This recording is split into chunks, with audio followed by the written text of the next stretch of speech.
여러분 안녕하십니까? KBS 7시 뉴스입니다.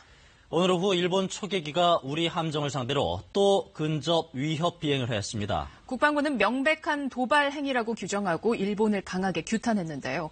일본의 이런 잇따른 초계기 도발의 배경에는 아베 정권의 정치적인 목적이 작용했다는 분석이 나옵니다. 윤진 기자입니다.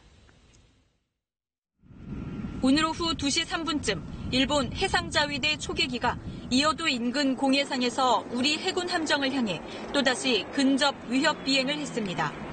군 당국은 일본 초계기가 우리 해군 함정을 명확히 식별하고도 거리 540m, 고도 약 60에서 70m 저고도로 위협 비행을 했다며 이는 명백한 도발 행위라고 규탄했습니다.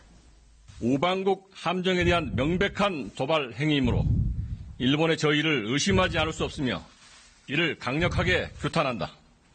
또 군은 오후 5시쯤 주한 일본 무관을 초치해 항의했습니다.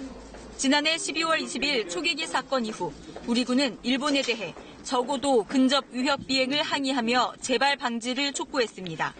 하지만 일본은 올 들어 지난 18일과 22일에도 우리 해군 함정에 대해 근접 위협 비행을 했다고 군 당국은 밝혔습니다. 이 같은 일본의 잇따른 도발은 의도적이고 계산된 행동이라는 분석이 나옵니다. 아베 신조 일본 내각의 지지율이 초계기 갈등 이전보다 4% 가까이 상승했습니다. 군사적 갈등이 불거지면 자위대에 헌법적 지위를 부여하고자 하는 아베 내각의 헌법 개정 시도에도 유리한 여론을 조성할 수 있습니다. 일본이 초계기 도발을 감행하기 전 한일 간 군사적 갈등이 일본 경제에 미치는 영향을 미리 분석한 것으로 알려져 정부는 의도적 도발의 가능성에 무게를 두고 있습니다. 잇따른 일본 초계기 도발에 군 일각에서는 한일 간 군사협력의 형태를 전면 재검토해야 한다는 지적이 나옵니다. 당장 지난 2016년 체결된 한일 군사비밀 정보보호협정을 유지할 필요가 있느냐는 회의론이 대두됩니다. 레이더 조준 여부를 판단할 기초적인 정보마저 공유를 못하는 관계에 군사비밀 정보를 공유한다는 건 어불성설이라는 겁니다.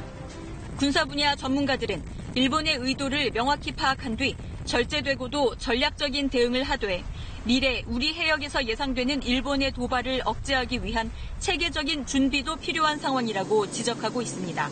KBS 뉴스 윤진입니다.